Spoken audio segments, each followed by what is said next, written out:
Selamat siang, bertemu lagi dengan Miss Aldina. Sekarang kita membahas materi mengenai perubahan iklim global.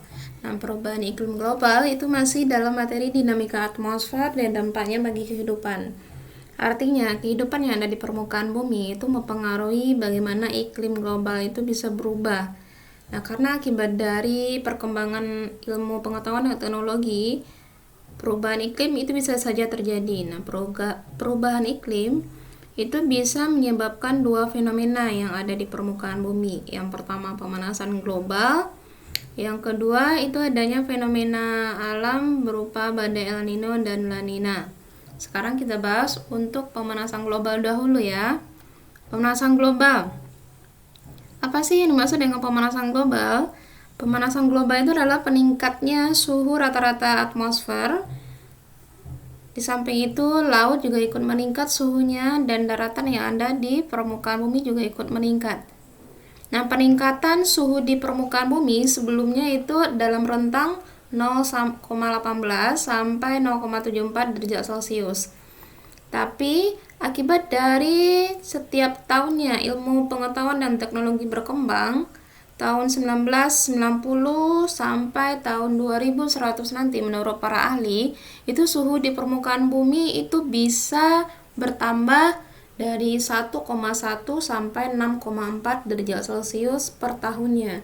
Itu bisa diperkirakan nantinya itu suhu permukaan bumi sebagai makin panas setiap tahun. Nah, kenapa bisa panas? Terjadinya pemanasan global itu karena meningkatnya konsentrasi gas-gas rumah kaca akibat aktivitas manusia melalui efek rumah kaca. Jadi karena gas-gas tertentu yang ada di atmosfer akibat dari aktivitas manusia, makanya muncul efek rumah kaca. Efek rumah kaca ada, itu akan terjadi pemanasan global. Ya, sekarang kita bahas selanjutnya mengenai efek rumah kaca. Efek rumah kaca itu disebabkan karena meningkatnya konsentrasi karbon dioksida. Jadi setiap meningkatnya karbon dioksida di udara dan gas-gas lainnya penyebab efek rumah kaca itu akan meningkatkan suhu di permukaan bumi. Nah, kalau karbon dioksida sendiri itu bisa bermanfaat untuk tumbuhan dan laut untuk penyerapannya. Tapi kalau jumlahnya sudah berlebihan itu bisa menyebabkan terjadinya efek rumah kaca sehingga menyebabkan pemanasan global. Nah, kalau banyaknya karbon dioksida akibat dari pembakaran bahan bakar fosil dan bahan bakar organik lainnya itu melebihi kemampuan tumbuhan dan laut menyerapnya, akan menghasilkan efek rumah kaca. Di sini Miss lupa tambahkan tumbuhan ya. Jadi tumbuhan perlu karbon dioksida untuk berfotosintesis. Tapi kalau sudah berlebihan, jumlahnya di atmosfer itu bisa merusak tumbuhan itu sendiri. Dan laut untuk menyerapnya. Jadi di permukaan bumi kalau berlebihan itu juga berakibat merusak. Coba perhatikan gambar ini. Ini penyebaran sinar matahari terhadap permukaan bumi. Nah, sinar matahari yang sampai ke permukaan bumi itu tidak 100%. Artinya ada pembagian tertentu yang diserap oleh awan, ozon, debu, gas yang lainnya. Nah, di sini kita bisa lihat 3% sinar matahari yang keluar itu diserap oleh lapisan ozon. Coba diingat kembali. Lapisan ozon itu berada di lapisan stratosfer atmosfer bumi. Jadi kalau ozonnya sedikit, itu akan berakibat buruk terhadap permukaan bumi karena ozon itu penting untuk menyerap 3% dari seluruh sinar matahari. Selanjutnya 25% dipantulkan oleh awan, 19% diserap oleh debu dan gas, 8% dipantulkan dari permukaan bumi. Jadi hanya 45% yang diserap oleh bumi. 45% yang diserap oleh bumi itu aja sudah menyebabkan suhu di permukaan bumi sehari-hari yang kita rasakan itu sudah panas. Apalagi kalau sudah 100%. Tidak bisa dibayangkan itu suhu setiap harinya berapa, terutama untuk di Batam ya. Nah, energi yang diserap ini itu seharusnya dipantulkan kembali ke luar angkasa dalam bentuk radiasi inframerah, baik itu oleh awan ataupun oleh permukaan bumi. Jadi yang kita serap tadi, maksudnya yang diserap oleh bumi tadi itu nanti akan dipantulkan kembali dalam bentuk radiasi inframerah. Tapi kenyataannya Karena banyaknya gas karbon dioksida yang ada di atmosfer dan gas lainnya, itu radiasi inframerah itu tidak keluar dari atmosfer bumi, tapi terperangkap di dalam atmosfer. Itulah yang menyebabkan terjadinya efek rumah kaca. Nah, efek rumah kaca itu sendiri itu ada dua, yang terjadi secara alami dan terjadi karena pengaruh jumlah karbon dioksida dan gas lainnya. Untuk gas efek rumah kaca yang terjadi secara alami itu berfungsi untuk mengatur agar suhu pada siang hari dengan suhu pada malam hari itu tidak jauh beda. Itu untuk efek rumah kaca secara alami. Yang sekarang kita bahas adalah efek rumah kaca secara tidak alami yang bisa mengakibatkan terjadinya pemanasan global.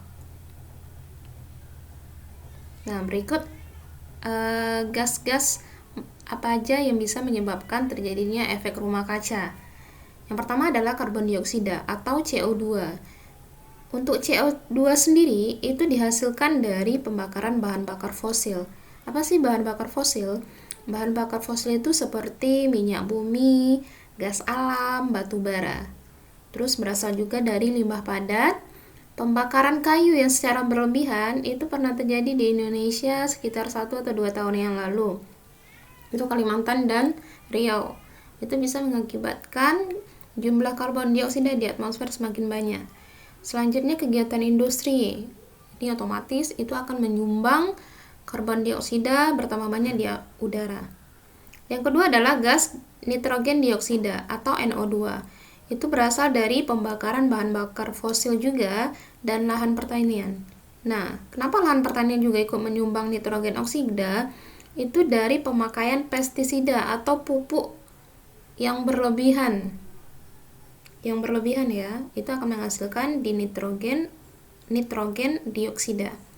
Oke, yang ketiga, yang ini yang biasa kita pakai. CFC, chlorofluorokarbon.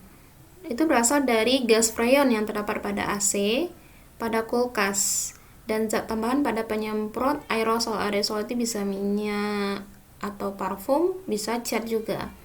Nah, jadi kalau penggunaan AC dan kulkas secara berlebihan itu akan meningkatkan kadar CFC di atmosfer tambah tinggi. Yang keempat adalah gas metana atau CH4. CH4 itu berasal dari pembusukan limbah organik, misalnya sampah-sampah yang ada di kota, di perumahan itu menghasilkan metana. Terus dari kotoran hewan juga menghasilkan gas metana. Contohnya apa? Kotoran sapi. Penambangan batu bara, minyak bumi itu menghasilkan gas metana. Jadi gas yang berbau itu biasanya menghasilkan metana. Yang kelima, nitrogen monoksida atau NO itu dihasilkan dari asap rokok. Makanya untuk beberapa wilayah itu dilarang untuk merokok, terutama untuk laki-laki ya. Asap kendaraan. Jadi intinya 5 gas ini itu penyumbang besar adanya gas rumah kaca sehingga menimbulkan cepatnya terjadi pemanasan global di bumi kita yang tercinta ini. Itu untuk gas rumah kaca. Untuk efek negatif. Efek positifnya apa? Gas rumah kaca adalah uap air. Uap air yang terkandung di udara itu bermanfaat untuk kandungan uap air di awan sehingga turunlah hujan. Kalau uap air itu yang positif dan yang 5 gas ini yang negatif. Sekarang akibatnya. Akibat apa yang terjadi ketika pemanasan global setiap tahunnya ada? Yang pertama adalah perubahan iklim yang ekstrim. Artinya biasanya sekarang musim penghujan, tapi lebih banyak musim panas. Kalau semester depan atau 6 bulan ke depan itu musim panas, tapi lebih banyak turun hujan. Artinya iklimnya itu cepat mengalami perubahan. Yang kedua, mencairnya es di daerah kutub.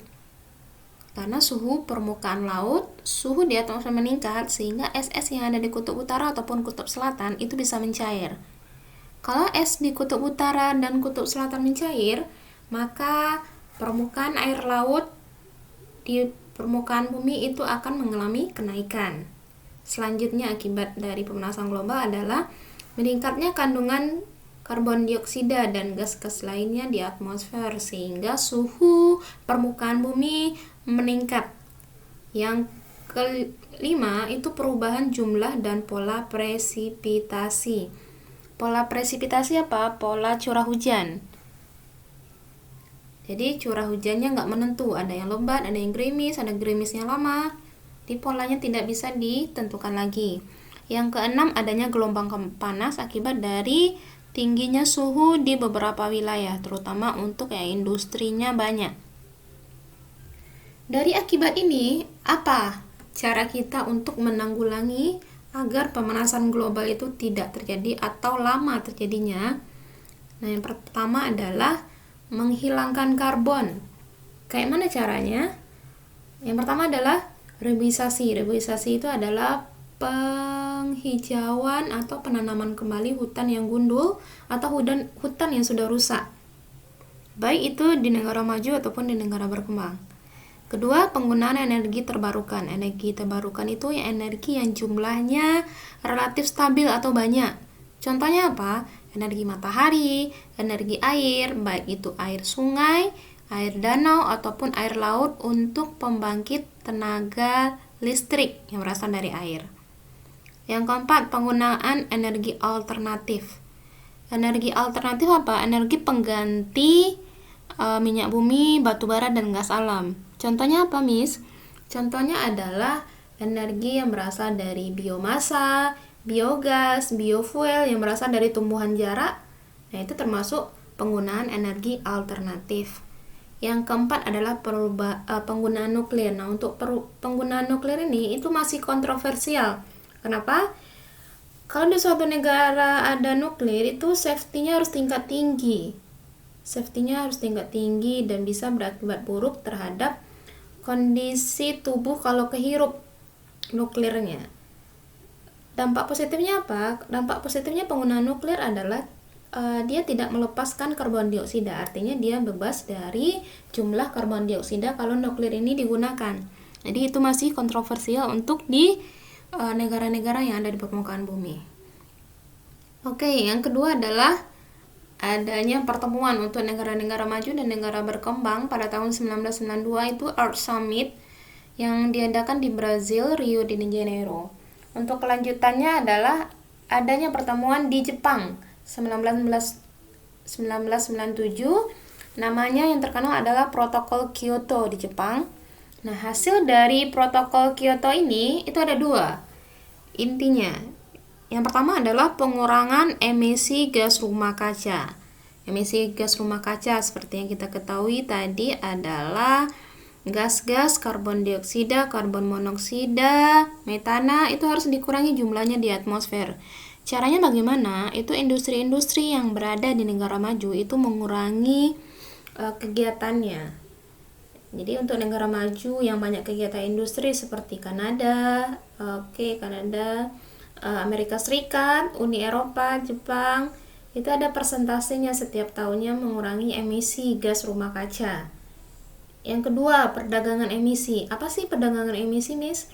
Perdagangan emisi itu adanya kerjasama antara negara maju dengan negara berkembang untuk menyeimbangkan jumlah gas di atmosfer. Caranya gimana?